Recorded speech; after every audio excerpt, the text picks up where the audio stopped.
భారతదేశం నుండి ప్రపంచ స్థాయికి ఎదిగిన బ్రాండ్ ఏది అంటే అందరూ చెప్పే మాట ఐఐటి. ఇది కేవలం చదువు మాత్రమే కాదు, ఇదొక కళ, లక్షలాది మంది విద్యార్థుల ఆశయం. ఈ రోజు మనం ఈ ఐఐటిల ప్రస్థానం, అవి దేశానికి చేసిన సేవలు, ప్రస్తుతం విద్యార్థులు ఎదుర్కొంటున్న సవాళ్ళ గురించి మాట్లాడుకుందాం. స్వాతంత్రం వచ్చిన తర్వాత నవ భారత నిర్మాణానికి ఇంజనీర్లు అవసరమని తొలి ప్రధాని నెహ్రూ భావించారు. 1951లో ఖరగ్పూర్లోని ఒక పాత జైలు భవనంలో మొదటి ఐఐటి మొదలైంది. హింస జరిగిన చోటే విజ్ఞాన భాండాగారం వెలిసింది. ఆ తర్వాత ముంబై, మద్రాస్, కాన్పూర్, ఢిల్లీలలో ఐఐటిలు ఏర్పడి దేశ విజ్ఞాన వికాస, ఆర్థిక వ్యవస్థకు వెన్నెముకగా నిలిచాయి.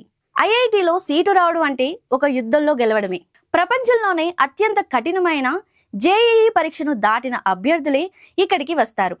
కానీ ఇక్కడ నేర్చుకునేది కేవలం పుస్తకాల్లోని పాఠాలు మాత్రమే కాదు, అంతకు మించి. ఐఐటియన్లు కేవలం ఉద్యోగాలు చేయడం లేదు, ఉద్యోగాలు సృష్టిస్తున్నారు. తక్కువ ఖర్చుతో కూడిన వైద్య పరికరాల నుండి అంతరిక్షంలోకి పంపే ఉపగ్రహాల వరకు వీరి ముద్ర ఉంది. ఫ్లిప్కార్ట్, జొమాటో వంటి సంస్థలు ఐఐటి మేధస్సు నుండే పుట్టాయి. రక్షణ రంగంలో కూడా ఐఐటిల పరిశోధనలు దేశానికి కొండంత అండ.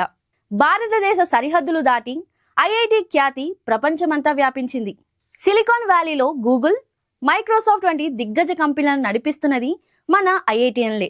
ప్రపంచ టెక్నాలజీ మ్యాప్లో భారత్ అగ్రస్థానంలో ఉండటానికి వీరి కృషే ప్రధాన కారణం. కానీ ఈ మెరిసే నాణ్యానికి మరోవైపు చీకటి కోణాలు కూడా ఉన్నాయి. దేశంలో అత్యున్నత విద్యా సంస్థలుగా పేరున్న ఐఐటిలలో విద్యార్థులపై విపరీతమైన ఒత్తిడి ఉంటుంది. ఒత్తిడిని తట్టుకోలేని విద్యార్థులు తమను తామే బలి తీసుకుంటున్నారు. అసలు లోపం ఎక్కడుంది?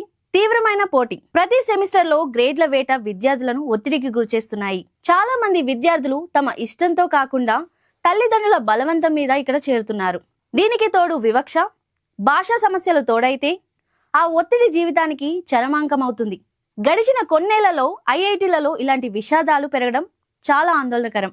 ఐఐటిలు దేశానికి గర్వకారణం అనడంలో సందేహం లేదు. కానీ ర్యాంకుల కంటే విద్యార్థుల మానసిక ఆరోగ్యానికి ప్రాధాన్యత ఇచ్చినప్పుడే ఈ సంస్థల లక్ష్యం పూర్తిగా నెరవేరుతుంది. మెరుగైన భవిష్యత్తు కోసం ఐఐటిలు తమ విద్యా విధానంలో మార్పులు తెస్తాయని, విద్యార్థుల చిరునవ్వులే ఐఐటి విజయానికి నిదర్శనమవుతాయని ఆశిద్దాం.